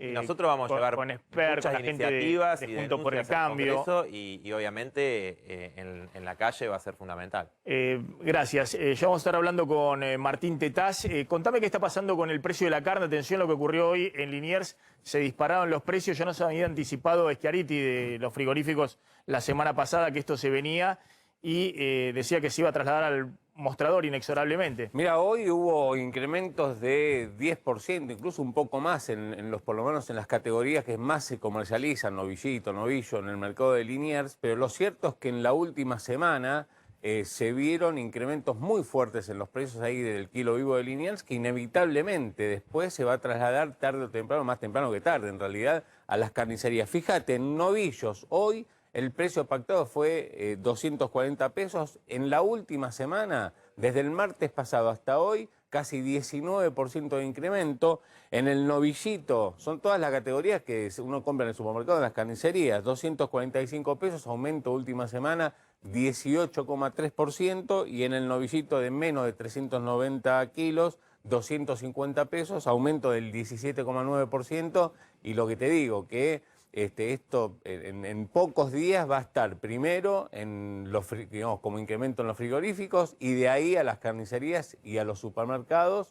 Así que habrá que ver qué hace el gobierno, cuál es la reacción, porque estamos hablando de incrementos cercanos al 20% en una sola semana y bueno, estacionalmente esta es un mes bravo, digamos, de cara a las fiestas en términos de precio, pero bueno, venimos de hablar que el gobierno está preocupado por la inflación, los acuerdos de precio, y esto en principio puede hacer volar por los aires todo eso.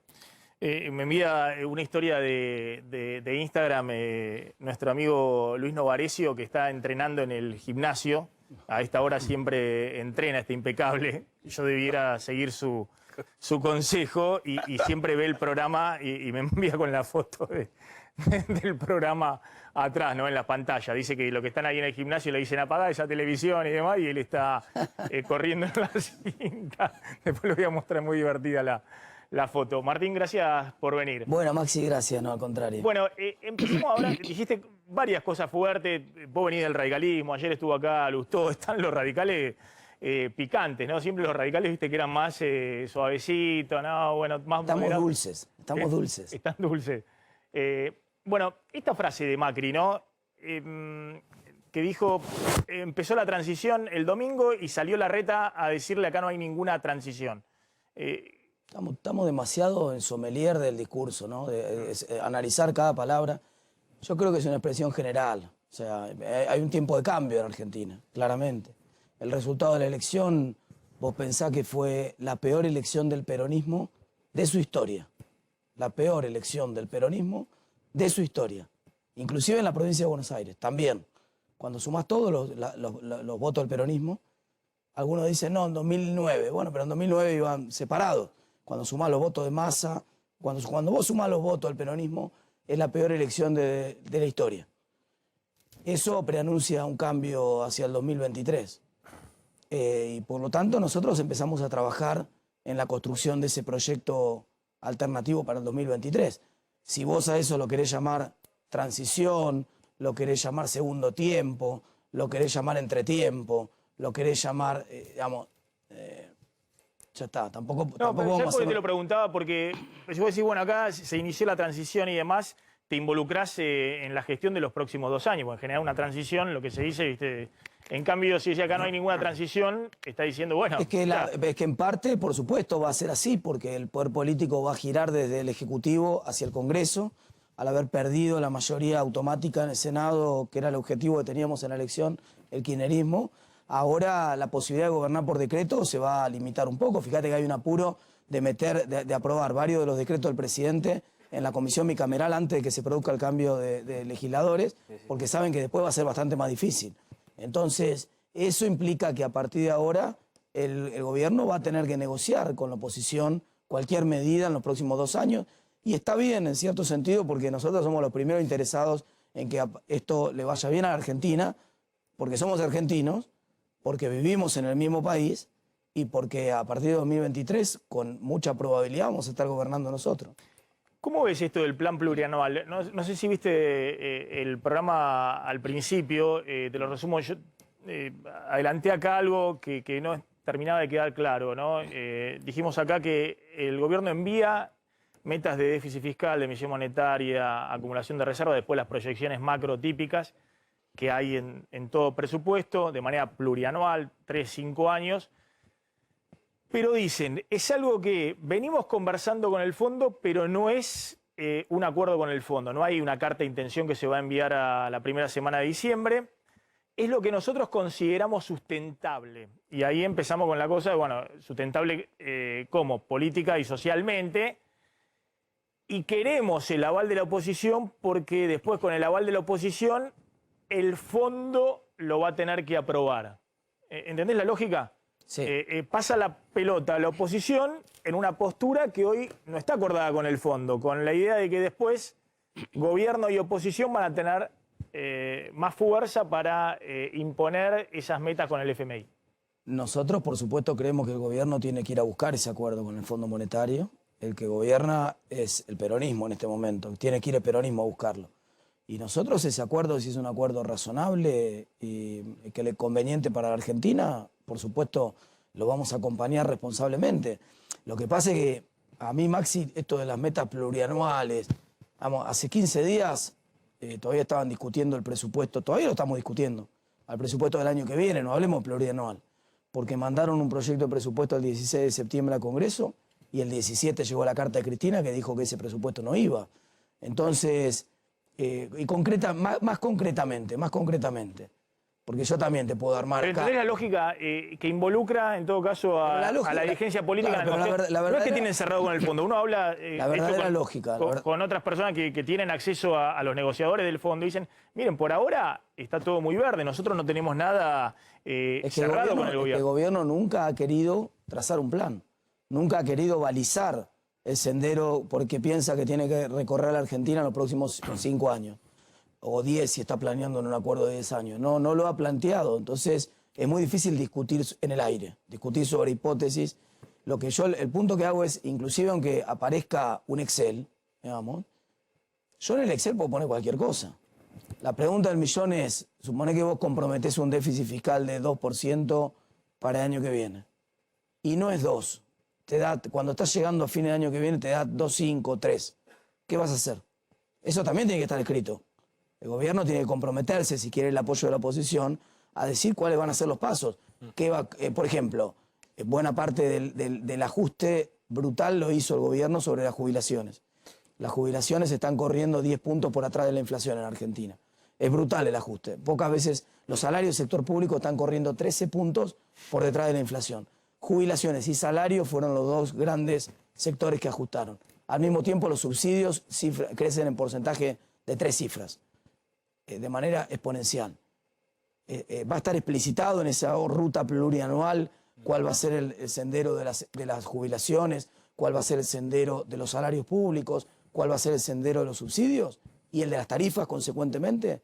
Si todo eso está explicitado y el gobierno se compromete a la corrección de cada una de esas variables, bueno, lo vamos a poder analizar. Hoy por hoy, Maxi, estamos analizando la propuesta de casamiento que te voy a hacer yo a vos la semana que viene, que todavía No te la hice. No vayas con esa metáfora, todavía ¿viste? no te la hice. Que no quiero hablar del videíto ese que trucaron en las redes sociales, porque vos sabés que no es lo mío, digamos. Yo me pero divierto con las cosas entre el videíto tuyo ese con Macri y las metáforas esas que me utilizás. Muy divertido, pero realmente estamos hablando de ciencia ficción. Sí. Hay que explicitar bien cuál es la propuesta. Si yo te digo, Maxi, te propongo un negocio, ¿entrás o no entrás? No, está bien, pero lo que se nota, por lo menos de tu parte, de Lustó, de ese sector, es que están dispuestos en todo caso a ver qué envían al Congreso y a discutirlo. Por supuesto. Me parece que hay otros sectores en Juntos por el Cambio. Hoy ha habido, de hecho, bastante campaña en las redes sociales que se plantea nada de conversación, ni una palabra, digamos. Seamos claros. El espacio de la negociación es el Parlamento, el Congreso. Para eso está el Congreso. Nadie podría plantear no ir a conversar y a discutir en el Congreso, porque entonces no se tendría que presentar de legislador. El Congreso es un lugar para discutir y para debatir.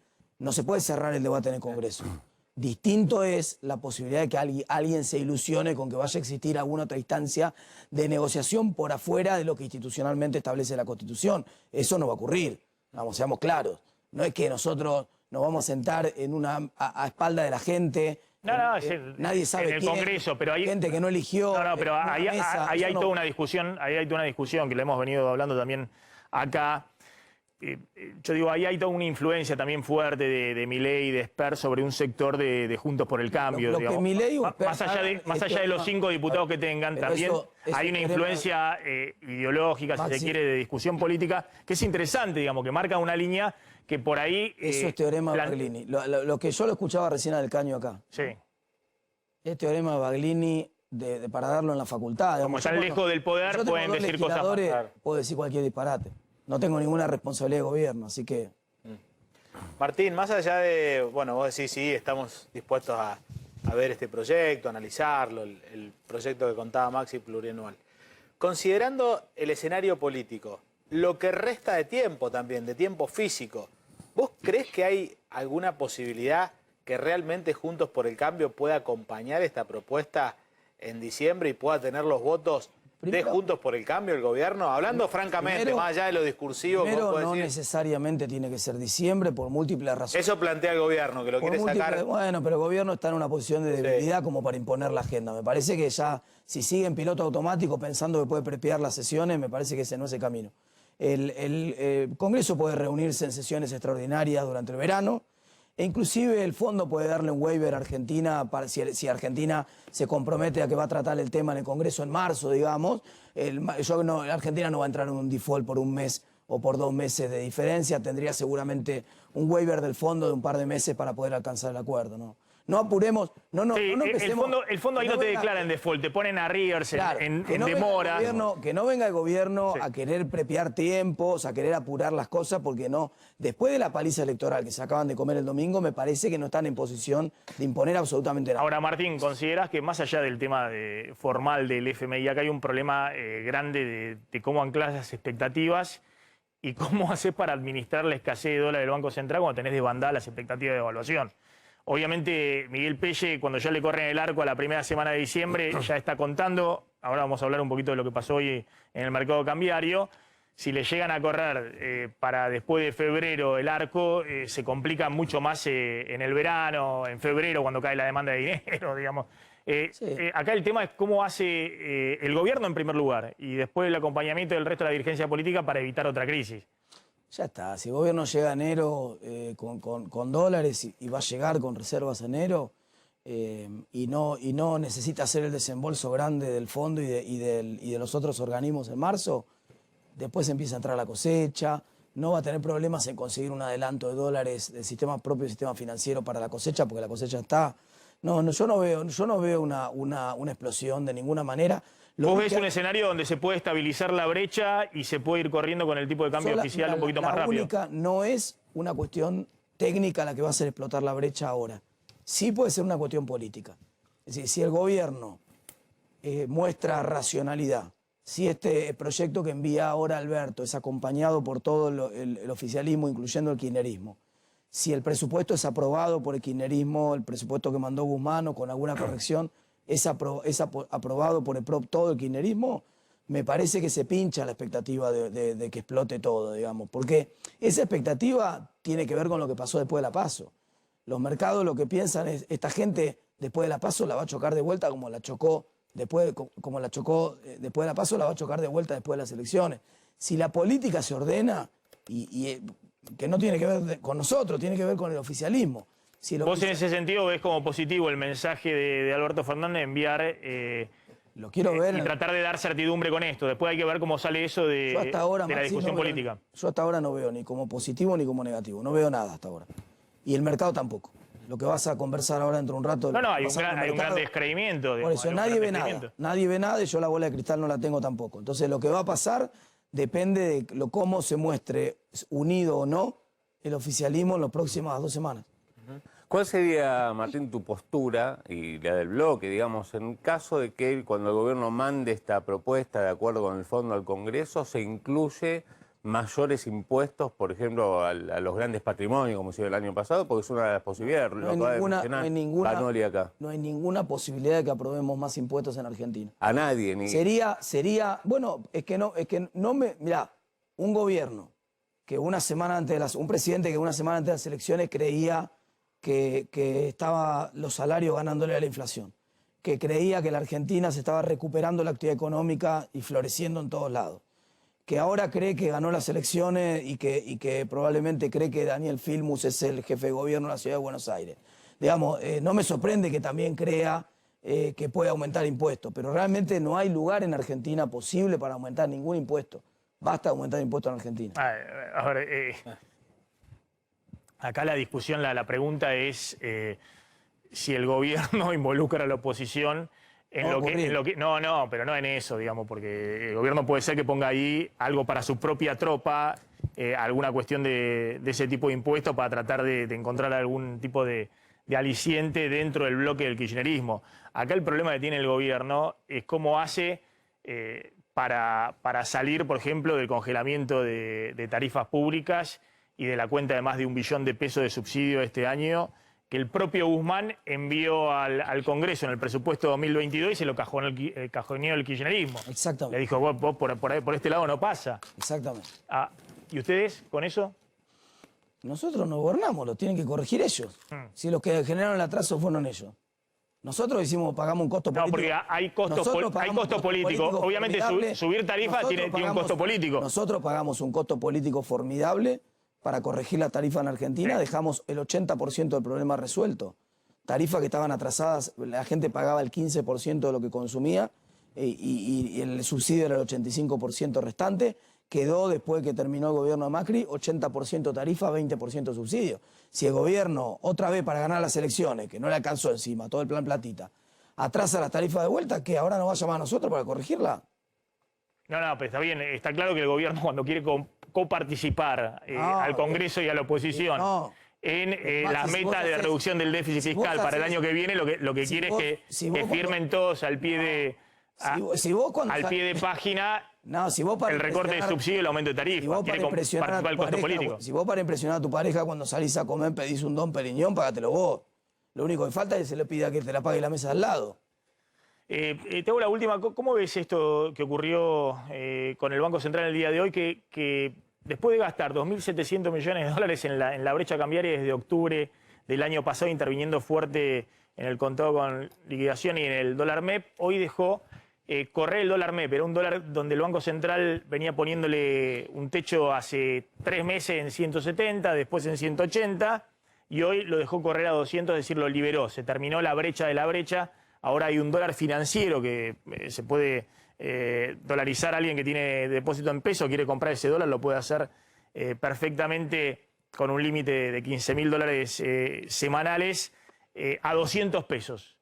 Lógico, se terminó el subsidio que estaba regalando el Banco Central, estaba regalando dólares. Se terminó la promo porque se llegaron las elecciones. En medio, lo mismo que estábamos discutiendo recién de las tarifas. Ahora, ¿vos crees que esa brecha, ese dólar a 200 pesos que el gobierno hoy libera? Porque cuando dice, bueno, el blue no le damos mucha importancia, pero hoy el gobierno convalida que haya un dólar que tiene mucho volumen de operación y que es un dólar de referencia que está a 200 pesos. ¿Vos creés que con acuerdo político, con acuerdo con el fondo, puede ser techo y no Sí, piso del dólar en el futuro? Totalmente.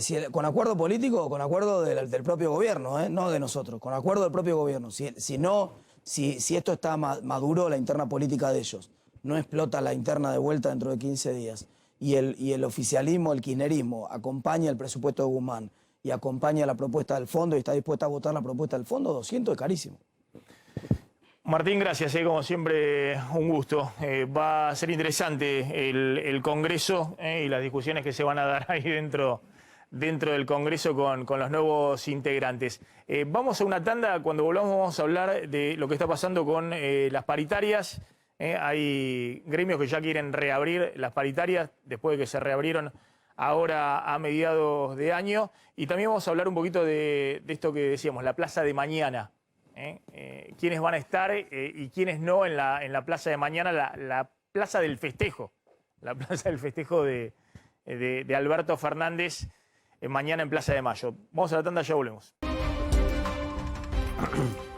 Bueno, decíamos que se reabren algunas paritarias. Slotnik, ¿de qué se trata? Claro, bueno, algunos gremios los sindicatos que venían perdiendo justamente contra la inflación, renegociaron en las últimas semanas aumentos para llegar por lo menos hasta diciembre, en algunos casos hasta marzo. En marzo van a volver a revisar. Por ejemplo, el sindicato de los plásticos era uno de los que había tenido aumentos del 35%, lógicamente, quedaron muy detrás de la inflación, volvieron a sentarse, renegociaron 52% de aumento, es un incremento que llega a marzo. En marzo, como otros gremios vamos a ver, van a revisar. La Unión Obrera Metalúrgica también tenía un acuerdo del 35%, ahora renovó al 52,2%. En marzo, hasta ahí llega este último acuerdo, van a revisar a ver si la inflación marzo contra marzo en ese momento le gana, empata o pierde frente al 50,2%. La industria lechera en las últimas horas también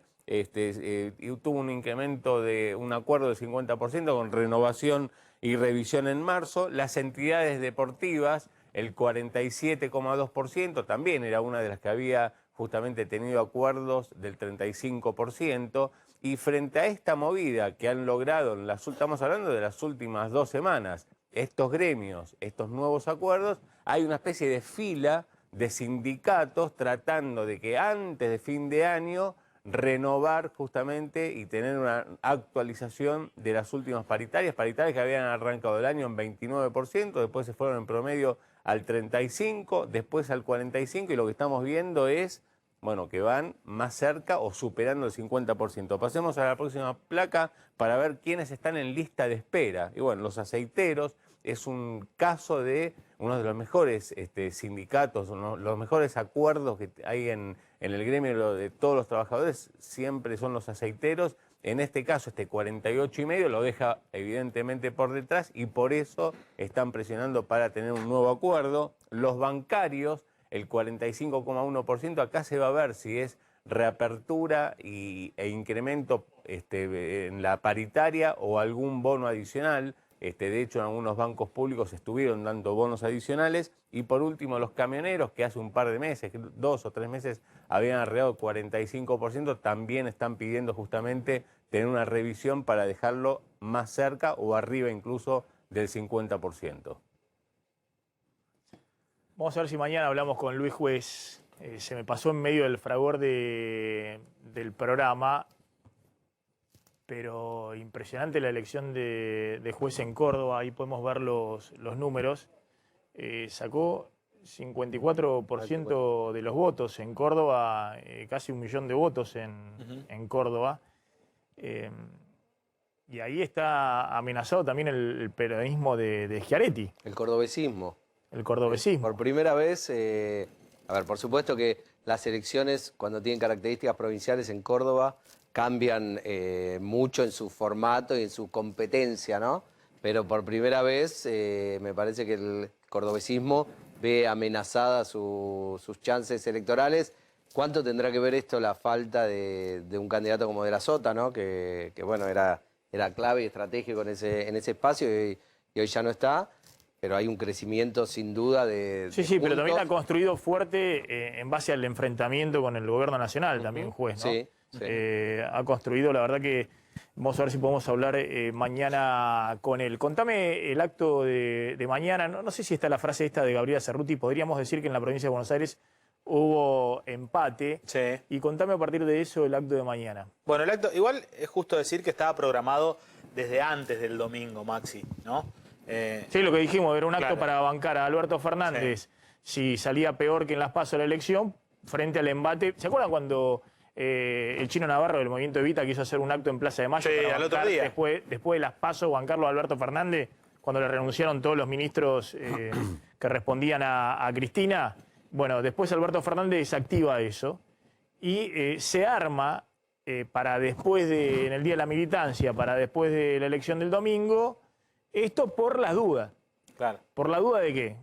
Por las dudas de que el resultado hubiese sido peor que en las PASO y se hubiese generado una situación de mucho conflicto interno Claro. para fortalecer, respaldar al presidente. Bueno, el hecho también que se hayan recuperado puntos en la provincia de Buenos Aires los embalantona más para ir con más fuerza a este acto de mañana. 4 de la tarde va a ser en la Plaza de Mayo, esperan los organizadores unas 100.000 personas. Va a haber movimiento del aparato, Maxi, fundamentalmente de la CGT, que está más alineada con Alberto que el kirchnerismo, si querés, y de los movimientos sociales afines a Alberto Fernández. Ahí tenemos una imagen de cómo están armando el escenario. El único orador va a ser Alberto Fernández, no va a estar Cristina, aunque tiene el acto la bendición de Cristina Fernández de Kirchner, que en un clima de suma tensión entre el kirchnerismo y el peronismo tradicional no deja de ser un dato menor. Un acto entonces para consolidar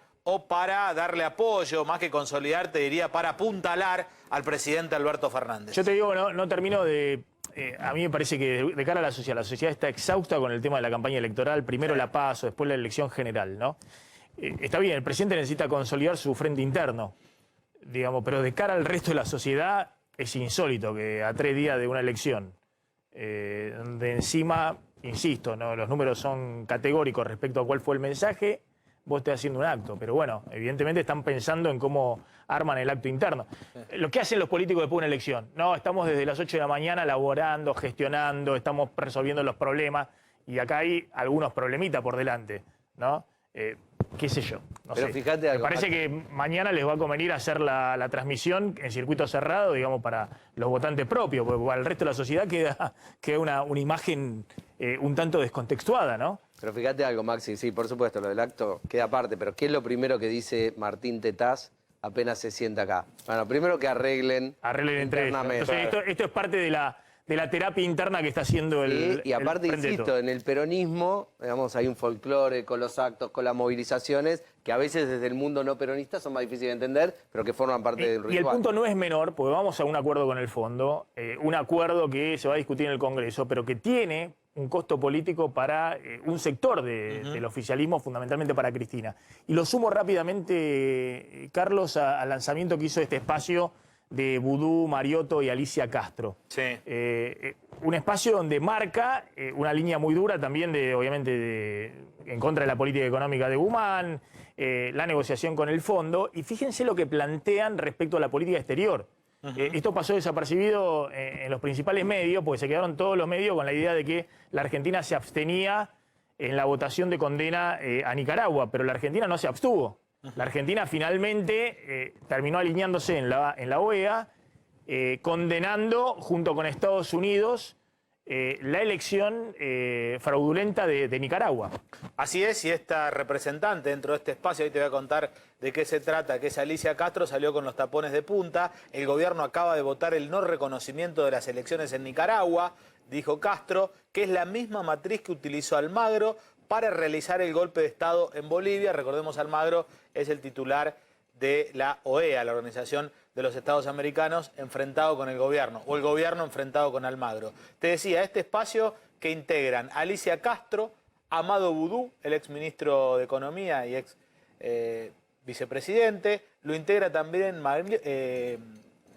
Mariotto, Gabriel Mariotto, que tuvo mucho que ver con la ley de medios en su momento, y al que se incorpora Fernanda Vallejos. ¿Te acordás la diputada que lo trató de Ocupa, Alberto Fernández, y encabezó la lista de diputados nacionales en la provincia de Buenos Aires? Es decir, tiene una impronta kirchnerista muy fuerte y salen a cuestionar desde adentro del Frente de Todos algunas políticas como esta, la política internacional del gobierno. También fueron lapidarios con Santiago Cafiero, con el canciller Cafiero, un poco más de inútil lo trataron.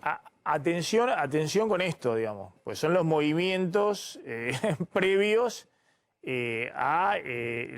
por primera vez, digamos, el Frente de Todos, o Alberto, o Cristina, o quien sea, vienen los sapos, digamos, que te tenés que tragar. Claro. Un acuerdo con el Fondo Monetario es un sapo, desde el punto de vista político, cuando vos venís construyendo el relato. Bueno, atención que por ahora es un sector marginal, pero vamos a ver después cómo acumula ese sector dentro de esta interna que contamos en el Frente de Todos. Breve, la frase. Tenemos un canciller sin experiencia, sin contacto y que no tiene el lenguaje. Acá mandan Vélez, Argüello y Nicolini. Lo mataron a Cafiero. Está hablando de los hombres de más confianza de Alberto Fernández. Más allá de la intrascendencia de Cafiero en sí, está hablando de los hombres de más confianza de Alberto Fernández y sobre todo el tema de fondo, la orientación que empieza a tener en la política exterior el gobierno, que va a un acuerdo con el fondo. Pero la ruptura, entonces, digamos, la aparición de soberanes, con X, ¿no? Sí, soberanes. Todo con entonces, de alguna manera estaría confirmando que el giro es cierto, porque si no, no habría soberanes. No sé, vamos a ver cómo se resuelve esto a partir de mañana, lo de la plaza, lo que vos contabas, que está vista para la plaza, adentro. hay que verlo, es una evolución esto, no es un día a día. Facundo, gracias, es muy amable como siempre. Vamos volando la tanda y ya llega Marcela Pagano.